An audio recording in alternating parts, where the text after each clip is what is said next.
بسم اللہ الرحمن الرحیم۔ آج میں آپ کے ساتھ اپنی دوسری کتاب کیمیا گر کا مقدمہ شیئر کروں گا۔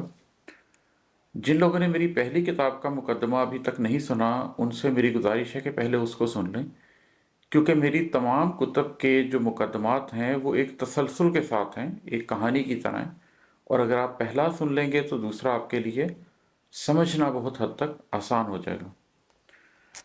اس کا عنوان میں نے رکھا ہے بیان حال۔ یہ میں آپ کو سناتا ہوں۔ السلام علیکم۔ بات کو وہیں سے جوڑتے ہیں جہاں پچھلی کتاب میں چھوڑا تھا۔ تو گویا 7 برس کا بنواس بھی کاٹ لیا، دوبارہ اذن سفر بھی پا لیا۔ سامنے پھر سے کچھ اشارے تھے، ایک چوٹی تھی اور اس پر آگ تھی۔ معلوم ہوا کہ قلب و آگہی تو خود بھی ایک سنگ میل ہی ہے۔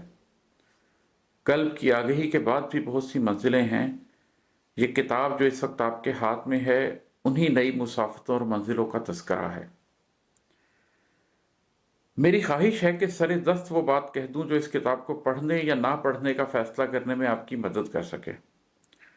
جناب، اگر آپ کو شاعری پڑھ کر سرور حاصل ہوتا ہے اور یہ ذہنی عیاشی کیف آور ہے، تو یقین جانیے ایک سے بڑھ کر ایک عمدہ شاعر اور کمال سے کمال تر شاعری کی کتب دستیاب ہیں۔ دنیا نت نئے ردیف ڈھونڈ رہی ہے اور قافیہ باندھنے کا فن اپنے عروج پر ہے۔ راکم تو اس دوڑ میں شامل ہی نہیں ہے۔ ناچیز کو تو ابھی تک یہ بات سمجھ نہیں آ سکی کہ غزل کے پہلے شعر میں نوکری کے مسائل زیر بحث آتے ہیں، دوسرے میں محبوب کی بے وفائی کا شکوہ کیا جاتا ہے اور تیسرے میں موسم کے حال پر گفتگو کی جاتی ہے۔ یہاں تو پوری کتاب میں آپ کو وہی 2-4 موضوعات کی تکرار ملے گی، اور کیف و سرور کا تو میں سرے سے وعدہ ہی نہیں کرتا۔ ہاں، اس کے برخلاف اگر آپ شعوری ارتقاء کے مسافر ہیں تو یہ کتاب آپ کے لیے سود مند ثابت ہو سکتی ہے، اور اگر کہیں آپ قلبی ارتقاء کی کسی سیڑھی پر ہیں تب تو یہ کتاب آپ ہی کے لیے لکھی گئی ہے۔ اب آپ کہیں گے کہ پھر میں شاعر کیوں ہوں اور یہ کتاب شاعری کی کتاب کے طور پر کیوں لکھی گئی ہے؟ اس کے کئی جوابات ہو سکتے ہیں۔ مثلاً یہ کہ ایک مصروف زندگی میں شعر کہنا نثر لکھنے سے آسان تر ہے، یا یہ کہ شعر کی پہنچ نثر سے دور تک ممکن ہے۔ شاید یہ باتیں درست ہوں، مگر اس کی حقیقی وجہ یہ ہے کہ اللہ عز و جل نے مجھے شعر کہنے کی ایک صلاحیت ودیعت کی ہوئی ہے، اور اس کے توسط سے میں اپنی بات آسانی سے واضح کر سکتا ہوں۔ میری بنیادی دلچسپی بہرحال بات پہنچانے میں ہے، نہ کہ شعر گوئی میں۔ شعر کہنا محض ایک ذریعہ ہے، اور اس ذریعے کا انتخاب بھی میں نے بہت سوچ سمجھ کر نہیں کیا، بلکہ مجھ سے کروا دیا گیا ہے۔ آپ کے ہاتھ میں موجود یہ صفحات میرے اپنے شعوری اور قلبی ارتقاء کا احوال ہیں۔ اس کتاب میں موجود ساری شاعری اکتوبر 2020 سے لے کر فروری 2021 تک کی گئی ہے۔ گویا تخلیقی اعتبار سے یہ میری پہلی کتاب قلب و آگہی ہی کا تسلسل ہے۔ جو احباب یہ جانتے ہیں کہ قلب و آگہی کیسے وجود پذیر ہوئی، وہ اس نقطے کو بخوبی سمجھ سکتے ہیں۔ میں یقین سے تو نہیں کہہ سکتا کہ صرف 1 برس میں 2 کتب تحریر کرنے کے بعد کیا میں اسی تسلسل سے لکھتا رہوں گا یا نہیں، مگر اتنا ضرور کہہ سکتا ہوں کہ اس کتاب میں مجھ سے کچھ ایسے موضوعات پر شاعری ہو گئی ہے جو اب سے پہلے میں کسی نثری کتاب میں زیر بحث لانا چاہتا تھا۔ نثری اس لیے کہ مجھے جن قلبی اور روحانی تجربات سے گزرنے کا موقع ملا ہے، وہ آپ بیتی لکھنے کی طرف زیادہ راغب کرتے رہے ہیں۔ میں ذہنی طور پر یہی سوچتا رہا ہوں کہ فرصت ملتے ہی ایسا کچھ لکھوں گا، اور پھر یکدم ان میں سے بعض موضوعات پر چند نظمیں کہیں گئیں۔ اب میرا رب ہی بہتر جانتا ہے کہ میں اگلی کتاب نثر کی لکھوں گا یا نظم کی، سوانح عمری ہوگی یا یادداشتیں۔ بہرحال عین ممکن ہے کہ آنے والے ماہ و سال میں اللہ عز و جل مجھے توفیق عطا فرمائے تو میں بیان حال کا یہ سلسلہ جاری رکھ سکوں۔ میری پہلی بات سے آپ کو یہ اندازہ ہو چکا ہوگا کہ آورد پر تو میں یقین ہی نہیں رکھتا۔ میں نے جو بھی اور جب بھی لکھا ہے، آمد ہی کے نتیجے میں لکھا ہے۔ اسی کو میں حقیقی معنی میں شاعری تسلیم کرتا ہوں۔ شعر کی جب آمد ہوتی ہے تو شاعر کو خود بھی معلوم نہیں ہوتا کہ وہ کیا لکھ رہا ہے۔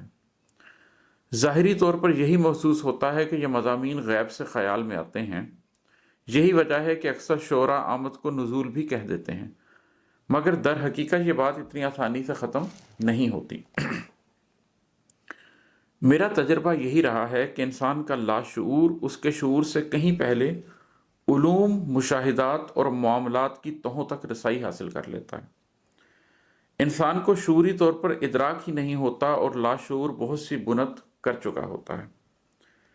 یہی وجہ ہے کہ جس شخص کے علم اور تجربات کا دائرہ جتنا زیادہ وسیع ہوتا ہے، یہ نزول اتنا ہی معنی خیز ہوتا ہے۔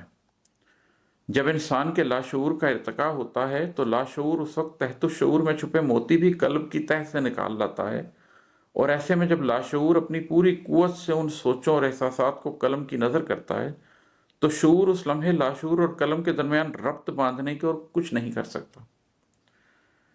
ان لمحات میں شعوری طور پر میں نے ہمیشہ خود کو صرف اس ہی جد و جہد میں پایا ہے کہ کہیں میں لاشعور اور قلم کے درمیان میں نہ آ جاؤں۔ ایسے میں مجھے اپنے شعور کی کم مائیگی پر ترس بھی آتا ہے، کیونکہ یہ لاشعور اور قلم کی باہمی رفتار کا ساتھ دینے سے حد درجہ قاصر نظر آتا ہے۔